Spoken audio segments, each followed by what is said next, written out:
going to go ahead and start with the PowerPoint, and then after that, if there's any questions that you still have, please feel free to ask them. Okay? So thank you so much. Good evening, everyone. I thought this many people showed up at the community center only when there was food for Christmas dinner, but it is very good to see you. As the executive mentioned, my name is Steve Miller. I'm the director for the County Recreation, Parks, and Tourism. Thank you, as the executive said, thank you for coming out tonight and for caring and for being a part of what's happening in the community. And as far as my presentation goes, I'm going to be talking specifically about recreation and parks issues. Of course, if there are questions about other issues, hopefully we can address those as well. But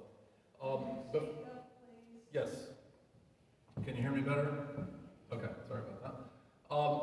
Before I begin the actual presentation, I want to make one just very general comment. That the majority of the projects that I'm going to touch on tonight and the topics that I'm going to touch on are in our capital improvement program, which was adopted by the county, the latest version was adopted by the county council in February.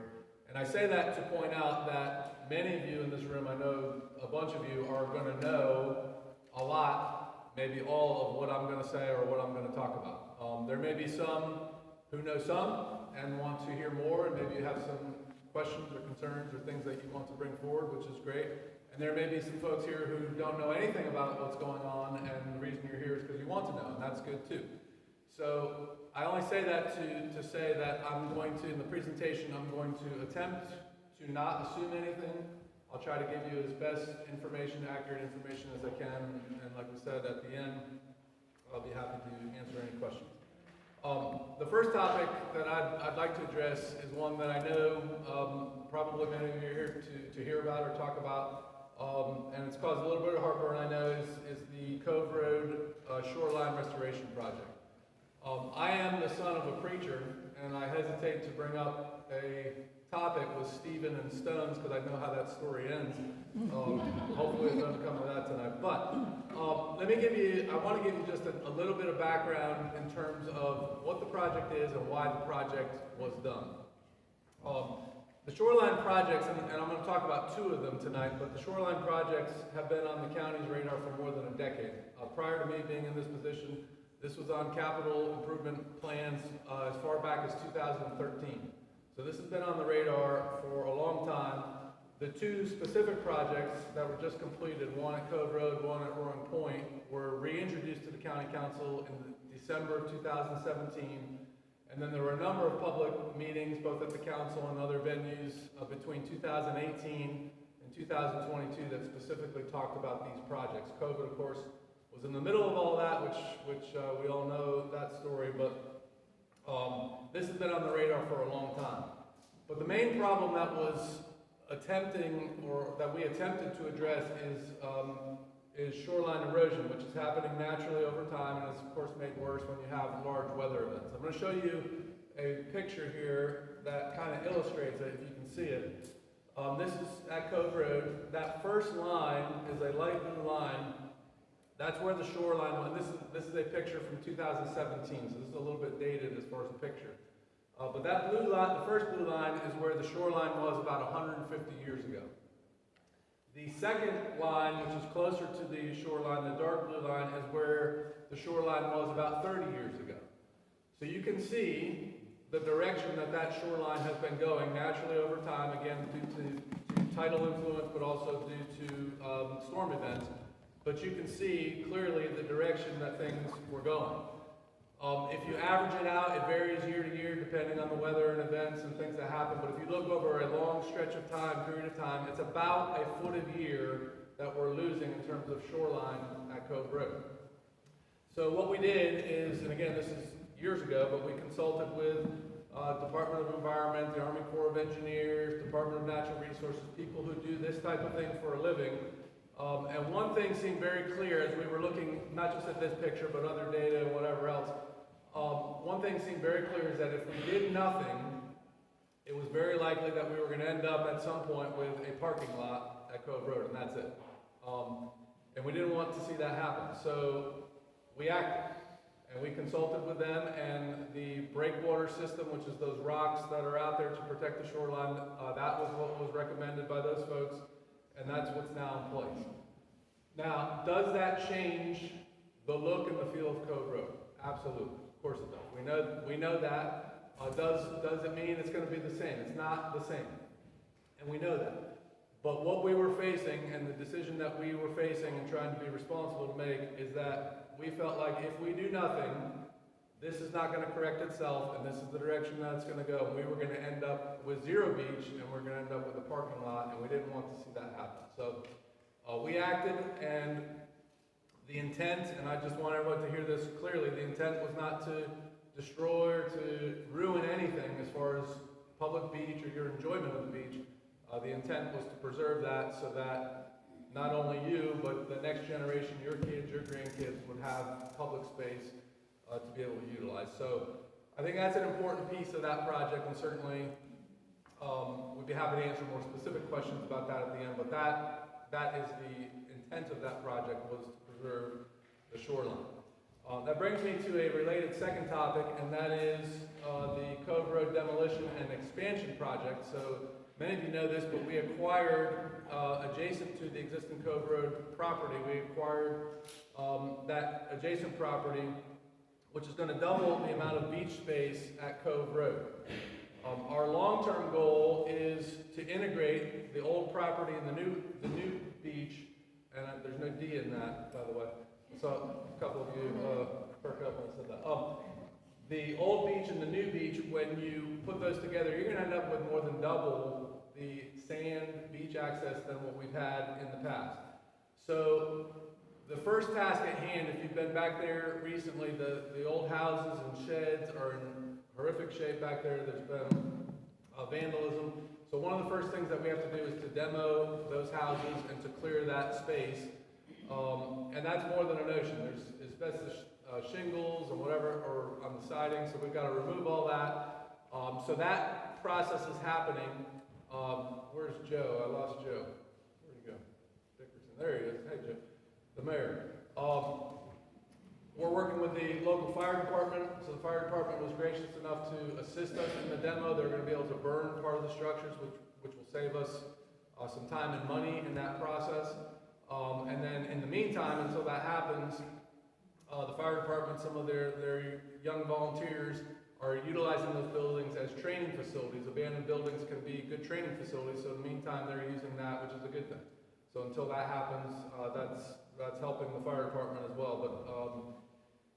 But what we're going to do in the short term, so long term, we want to integrate those properties together, and I'll be calling on many of you to help us in that planning process as we begin to plan what are those amenities going to be to make that a better property altogether. But in the short term, what we want to do until that demolition is complete, we're trying to avoid people going up in that area. There's just glass, there's just a lot of things that you don't want to be up there. So we've installed some dune fence if you've been up there. Our guys, in fact, were out there today, I believe, trying to do some cleanup work. But this spring, summer, you will have access to both. If you're looking at just the sand part, the beach parts, you will have access to both of those. We're just going to try to keep people off of where the homes are until that's all cleaned up. So in the short term, that will be the plan for this summer. Long term, we're going to work with citizens and the public to try to develop a plan that can integrate those properties and make it a better experience for people that come to Cove Road. The next project I'll touch on is Roaring Point. So we did a similar shoreline restoration project at Roaring Point. If you remember, back in 2012, Hurricane Sandy nearly wiped out that entire, when you go down that main path to the beach, Hurricane Sandy nearly wiped out that entire area where we could access, and we've had storms since that have further made that problem worse. You can see these pictures on the left of some of the damage that was done, and that part of the shoreline was just eroding back, where to the point where we were worried that we were one bad weather event away from just losing all the access to that path from the public parking lot to the beach. So the shoreline project at Roaring Point is a little different than Cove Road in that it's very limited in its size and scope, but it's intended to just protect the area around that main entrance path so that we will maintain access from the parking lot to the beach. The area to the left, when you walk down the path at Roaring, where you get all the sandy beaches over here, There's nothing there as far as rocks or obstructions or anything like that. That will still remain beach. That's where most people go when you go to Roaring Point. So that will remain as is. But the intent of that project was to protect that main area which takes the brunt of storms and hopefully to preserve that shoreline as well. So that's a little bit about what we just completed at Roaring Point. This next one has been a little bit of a labor of love for me, Pirates Wharf. Back in 2017, the county gave us $100,000 to start a project at Pirates Wharf. The good news is, it has taken a long time, but the good news is we're now over $3 million. We use that $100,000 to secure grants, and then we leverage grant upon grant upon grant, etc. And now we're over $3 million investment that we're going to be making at Pirates Wharf, which is very exciting. We've been through, of course, COVID slowed things down, but we've been through 2.5 years of archaeological studies, which have cost a lot of time and money and all the rest. But the good news is I'm very happy to report to you tonight, we just got word last week from the Maryland Historic Trust that all the archaeological studies are done. They've approved as far as developing for what we intended to develop the park for, so that's good. We have contracts in place now for restroom and the pavilion at Pirates Wharf. Just in fact, yesterday we received the building permits. We have contracts in place for the playground. And on Friday, we'll be opening bids for the site work, which will include public parking, some of the trails, and some of those amenities. So very exciting that things are now finally, after all this time, things are starting to move. So in terms of timelines, our intent and our hope is that over the next month, you're going to start to see some actual activity out at the park, to see trucks coming in and things starting to happen. And our hope is by September that we would open at least a portion of the park to the public, which has been a long time coming. We've owned that since 1996, I think, 1997. And the public has not really had access. So hopefully by September, we're going to open that to the public. The initial opening would likely be parking, trails, playground, pavilion, and a restroom. In subsequent year, hopefully next winter, by the time we get permits, we would deal with a lot of the waterfront stuff, so that would be the boat ramp. I know folks are excited about that. Fishing pier, observation decks, but the things down by the water are just going to take a little more time to get permitted and approved. But you're going to start to see now some action at Pirates Wharf, which I think is a good thing. And we're now talking weeks and months as opposed to years. So that's been a long time coming, but hopefully you all will get to enjoy that amenity when that comes along. The next project I'll touch on is Wetumpka Boat Ramp. I don't know if any of the folks are here tonight, but we've met on a number of occasions out at Wetumpka with some folks that had some ideas and suggestions for improvements. It's a little hard to see. This is an overhead. Here's the boat ramp. One of the main things that we want to accomplish is to create a fishing pier to the right of this ramp, so that people that fish there often will fish off that bridge. And this is an active road. It's not a super wide road, and people fishing off that can create a safety hazard. So what we want to do is create a safe area where people can fish and not have to deal with that traffic. The Department of Environment, they will not let us build a standalone pier, but they will let us build off of the existing boat ramp. So our plan now is to build off of that, create that fishing area, which hopefully will make it safer and an amenity to enjoy. The other thing we're going to try to do is to create a soft launch area around this area where you can launch a kayak or a small vessel and create that. And then if the funds can stretch further, we're talking about maybe putting a small pavilion out at this facility as well. We have put $150,000 in this next year's budget, and we're going to stretch that as far as we can and hopefully accomplish all three of those things. But the first priority would be that fishing pier, because there's a safety element to it, but also an amenity that we've heard from a number of folks that they'd like to see. So that's what's happening at the Wetumpka Boat Ramp. The Westside Community Center, where we are sitting today, there's two events now. It was one prior to tonight. We have excellent attendance at our annual Christmas dinner at the community center. Many of you attend that. It's a wonderful event. Love the event. We hope to have that forever and ever, amen. But we've struggled in recent years to get attendance at other programs and events, whether it's youth programs, adult programs, senior programs, and just speaking frankly with you, it's been a struggle. We want to see this facility's here. This is an asset. We want to see it used.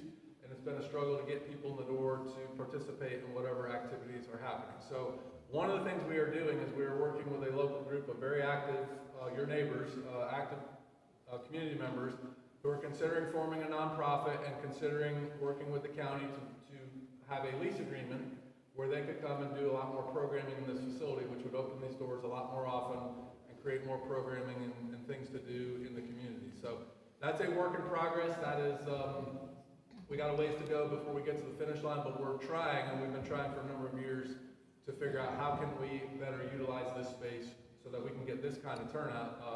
I love that you're here tonight, that you care, and that's good. That's a first step. But getting people to take that step to participate and stuff has been a little bit of a struggle. So we're looking at ways to try to solve that. So we're working with that group of citizens, and hopefully that will move forward.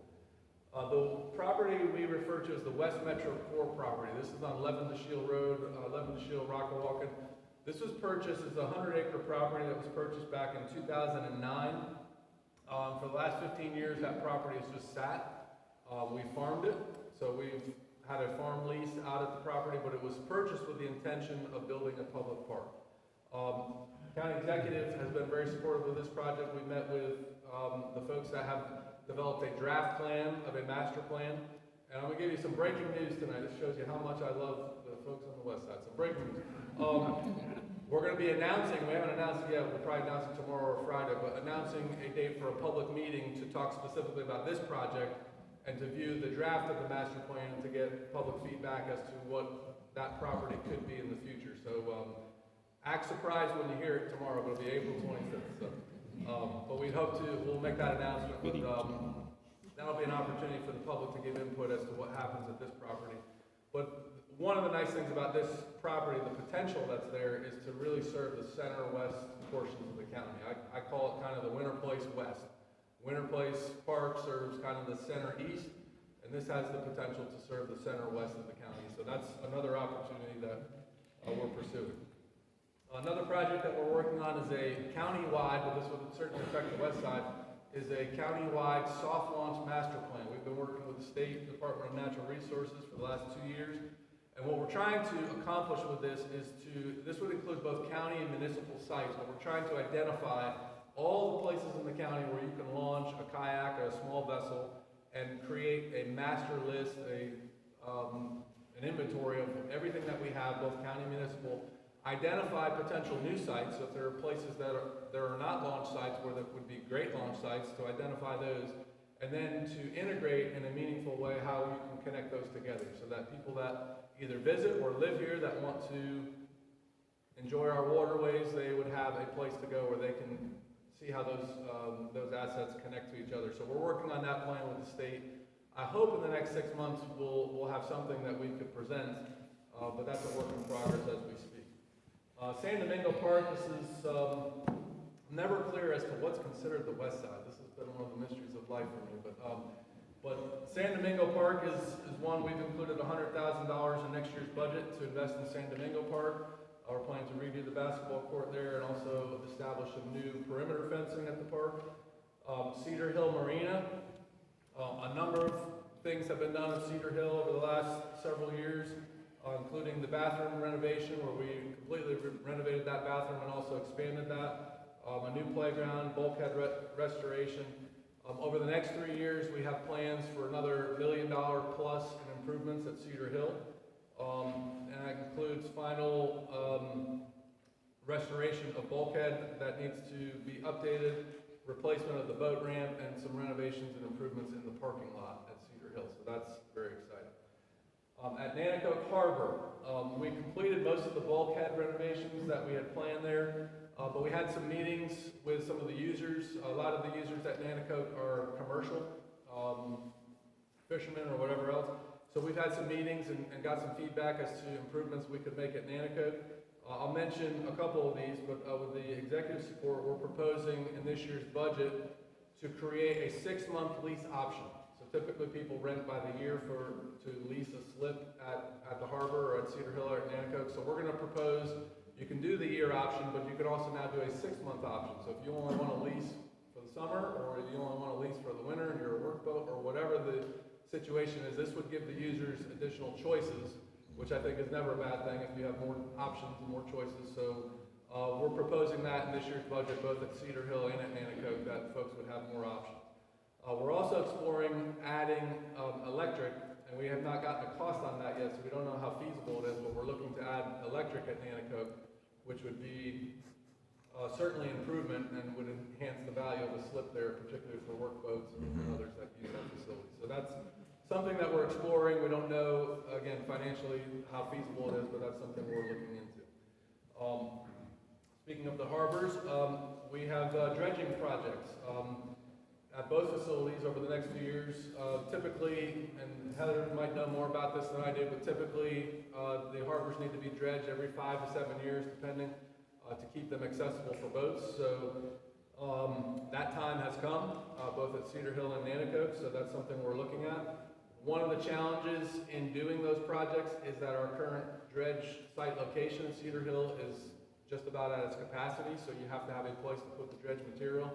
So we're working with a local engineer as we speak to be able to expand that dredge site, to be able to accept more material for both Cedar Hill and Nanticoke dredges, which we're planning Nanticoke in 2025 and Cedar Hill in 2026. But in the meantime, we need to prepare the site to be able to receive that material. Otherwise, we wouldn't be able to dredge, and if you don't dredge, you don't have boats coming in and out of those facilities. So that's also in the works. And last, but certainly not least, I'm going to defer to my friend Judith, who I lost. I had her somewhere. There she is. So Judith knows more about this than anybody probably, but we have a real issue in the county, throughout the county, with invasive species, and certainly our public parks are not immune to that. We've had issues in a number of public parks that we're still discovering, and we're trying to figure out how to address those issues. And those infestations, wisteria, and other things can really destroy natural habitats and forests and whatever else. So we just completed a large project at Pemberton Park, a wisteria project, which as we speak, they did the Department of Natural Resources did a burn for us.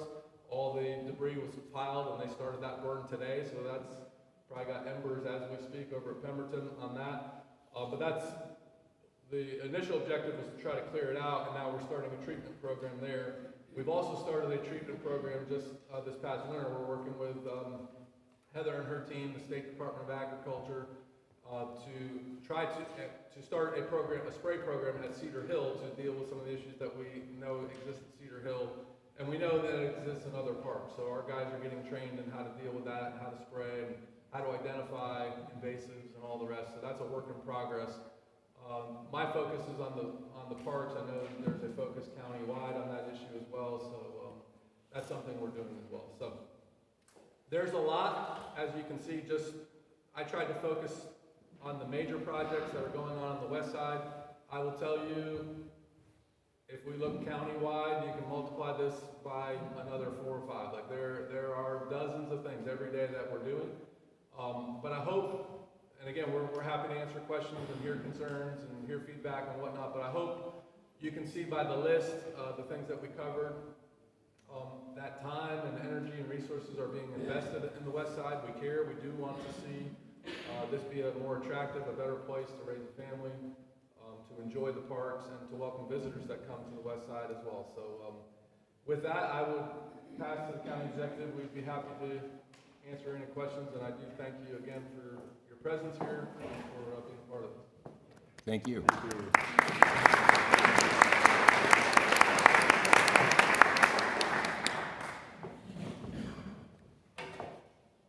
I just want to say thank you to Steve again, because their department is just crazy busy all over the place doing amazing things in the county.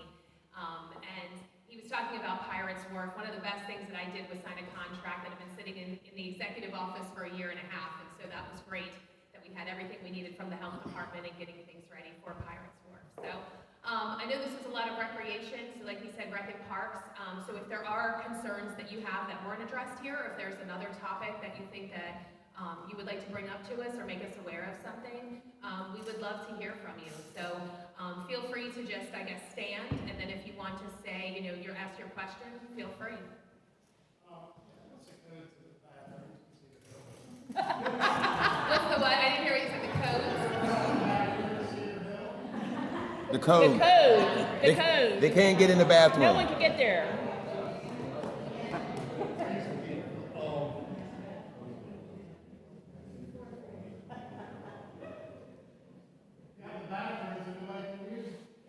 They should be open right now. He winterized them last week. Yeah, so they should be open now, he de-winterized I'm them. gonna have to send that out. Okay. It's two numbers together and four. Yeah. It's two numbers and a 4, is that what you said? 2 forward and 2. Three. 3. What? 2 forward at the same time Oh, 2 and 4 at the same time, and 3. and then 3. We all know. Well, Well, we wow. might as well overcomplicate it. I gotta use Why the not? bathroom. But bathrooms should be open by 8 o'clock every morning and then they're closed usually right around dusk at night. And that'll be 7 days a week right up until November. How about somebody staying on the boat? That's where you need to go for. How about during the weather, we're working on The bathrooms are winterized, we do not have heat, so their bathrooms not open during the winter. Yeah, so they have to winterize them, because the bathrooms don't have heat. so the capital improvement didn't create some kind of heating element or some aspect of that. It did not. There's something you want to add though, like to have them available all year round. I don't know how viable that would be, but We got a lot of it. yeah. Yes, ma'am. Yes, Julie. Well, two questions. Number one, there was a grass fire at Roaring Point. Is that going to affect any of the restoration issues that? Okay. And the second question, this also brings in a concern about the blasted dirt. I'm sorry, I couldn't get my voice. She asked about the grass fire at Roaring Point, if that was going to mess anything up on the shoreline, and they said no. Yeah, it won't mess The anything. second question, I'll try to speed this out because I'm losing my voice. We all know that dirt bikes and four-wheelers on the streets have been a problem, okay? Now, you're talking about the 100 acres at the West Metro area. Is there a possibility that, and somebody I talked to said specifically these kids want to ride on hardtop. They don't want to ride on dirt. So is there a potential for building an area where these kids can ride on hardtop in that West Metro area? Property that will get them off the streets and keep them safe and us as, drivers safe as well. So just a couple of things. If you didn't hear her, she was talking about the four-wheelers and the dirt bikes on the road. So I can tell you with the West Metro Port project, my suggestion would be definitely to come to that meeting. I will tell you, without giving anything away, that has been taken into consideration, so I would definitely come to express your thoughts on that. I think we all would want to say that if I build it, they will come there, but we also know that that might not happen. So Right. hopefully, though, providing an actual space will kind of gear people to go towards that way. So it has been thought about. So yeah, my suggestion would be to come make those exact recommendations on the 25th of April, Absolutely, thank you. without giving anything away. Yes. Just for complete understanding, as far as where the point is, I think Mr. Miller said that the shoreline is going to remain as is. In which location? Cove or Roaring Point? Roaring Point. Mhm. So, are people that go to the beach going to be able to access the water they're swimming? Yes, yeah. Is there, Mhm. and the same with boats will be able to access the beach even if they're living in the. Yep, it'll look exactly the same. Well, minus a little bit of erosion, but yes, it'll still be accessible. Yes, ma'am. And accessing the beach, number one, it's been years before the locals have been able to use the beach. Because there have been, it's been advertised, and if you don't get down there by 8 a.m., there's no beach. There's no place for you to go. I grew up on that beach. And quite honestly, in all my years, our Easters take that sand away, but Mother Nature has always put it back. And the location of these bulkheads, if you want, whatever you want to call them, not really jetties, but The rocks.